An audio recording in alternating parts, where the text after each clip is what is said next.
Welcome to Assembly Calendar. I'm Ted Flint. With us today, Assemblyman Greg Ball, who serves the 99th Assembly District, which includes Putnam, Dutchess, and Westchester counties. Greg, nice to see you. Good to be here, Ted. We're going to talk for the majority of the program about some of the measures adopted in the Assembly that are killing jobs here in the state, but we have to start with, unfortunately, on a somber note. A mother and daughter in your district were killed. Yeah, Ted. Before coming up to session a couple days ago, there was a family, Donnie's little girl and mom, who were tragically, I'll use the word murdered by a drunk illegal alien in the village of Brewster. And my heart goes out to that family and to the community, and I will certainly be taking action as a state assemblyman, not only on the illegal immigration issue, but on the DWI issue. Mm-hmm. And it's been 3 years now that I've been saying that illegal immigration is illegal. And you know, sometimes politicians don't get it. And I think that this atrocity, this horrific incident, has opened a lot of people's eyes up. But it's absolutely disgusting that it had to happen, and it rips my heart out. That's a tragedy, certainly. Lori was the mother, Lori Donahue, right. And Kayla, right, little girl. All right. Well, we wish you luck with that. We want to talk about things that you've been fighting in the Assembly since you've been here. The job-killing taxes, just the attitude in the Assembly, the majority, that we can tax our way into prosperity. We can tax businesses to get additional revenue. This has been a very interesting experience as a young Air Force captain, coming up to the place I call. You know, I tell my constituents I'm heading up to the zoo. And they don't always know what I'm talking about, but I mean the New York State Legislature. Don't feed the animals. The direct deposit does that. And you know, this place really is a zoo. I mean, you have 3 New York City Democrats who are spending this state into oblivion, doing it with impunity. I always say, you know, they spend like drunken sailors, but the difference is that, you know, I know drunken sailors. A lot of them are my good friends. My best friend, actually, who's Guatemalan. I'm heading down to his wedding in Colombia. He's marrying a beautiful Colombian girl he's out to sea right now. He's a drunken sailor, but he spends his own money, you know, and that's the difference. Right. That's it. And if you look at this budget and you look at what they're doing, it's very scary. And it's been interesting these past few days now to see the Senate flip back over, and they turned out the lights, and now they're warring with each other. I mean, some of these New York City Democrats on the Senate side of the aisle, I don't know whether it's a Senate or jail, you know, option between the two, which one they pick to go to. But it's a sorry crew of people, and we've certainly seen that play out in the past few days. Well, the Republican advantage in the Senate, as it is right now, is tenuous at best, 32-30. Now they're saying it's a bipartisan coalition, a combination of Republicans and Democrats ruling things. But we'll have to see how it plays out in the coming days. Right. Let's talk about, I want to get the bill, technically the name of it, the Farm Workers Fair Labor Practices Act. It's fair to everyone but farmers, I think you would say, right? Yeah, I mean, you know, I grew up on a really small farm that I actually created. My background is I was in 4-H for 10 years. My aunt and uncle had a couple hundred head of cattle, Holsteins in Amenia. They have since moved. They're up in Argyle, New York, and he actually does the trucking. So his business is okay because all these herds, all these farmers are selling their herds. So, you know, he's trucking them back and forth. But the reality is that the average age of the farmer is getting older and older. And when you drive upstate, you see it. I mean, you drive by these old dairy farms, and the roofs are in blue tarps. You know, it's not because they like blue tarps, because they can't afford to fix their roofs. They're less and less, and we're getting milk from places that are using pesticides for their crops and using applications for their herds that we outlawed 30, 40 years ago. And these products are tainted. So there are a lot of issues that need to be dealt with about when it comes to losing the small farmer in the state of New York. And what this bill would do, would basically take all the wonderful labor protections that a lot of the other industries have and apply it to the farm.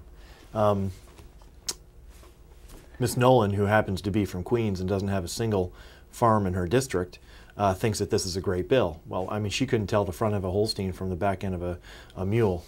So to her, it may make an awful lot of sense. But to people who live on a farm, when you talk about applying overtime to farm work, I mean, if farmers got overtime, they'd all be millionaires. Okay, there's not, overtime isn't in the equation. 80, 90-hour work weeks. And there are days when you may only work 8, 10 hours. There may be days when you're working 18 and 20 hours because you have to get the hay in, or you have to get the corn in, or you've got to, down south, you got to put the tobacco in the barn. But then during the winter, you may have a 6, 7, 8 hour day. So the entire concept of taking the labor protections that are equated to other industries where you have 9 to 5 jobs and applying that to the farm is going to do nothing but gut small farms out of the state. Yeah. And if we cannot, an army marches on its stomach, right? An army marches on its stomach, and the same thing goes for the state, and the same thing goes for this country. We've already lost our manufacturing base to places like the maquiladores in Mexico, India, right? That's where these jobs are going. Those jobs used to go from New York to South Carolina, and they went from South Carolina to Mexico. We've lost our manufacturing base, and we're taking the hit on that right now. That's our reliance on the financial markets, on the dot-coms. We've seen that that's not a good thing. If we lose our agricultural economy, which less than 2% of the population directly takes part in, but is a large percentage of our economy, if we cannot provide food for our children and for our families and for our country, we're going to be in serious trouble. And like I said, places like Mexico still use human feces to fertilize their crops. There are places in China that are using products that we outlawed 30 and 40 years ago. You can't get dog food without worrying about killing your dog. You can't pull baby formula off the shelf without worrying about injuring your kids. Yeah, you touch on that in your piece here, in your debate with Ms. Knoll in the Assembly this week. Let's take a look at some of your comments, and we're back with Assemblyman Greg Ball. The American farmer, the New York State farmer, is getting older and older and older. That's the reality. And those farmers are not being replaced in the state of New York. We cannot get dog food from China without worrying about starving our children. We cannot get spinach, we cannot get baby formula without worrying about the consumer standards.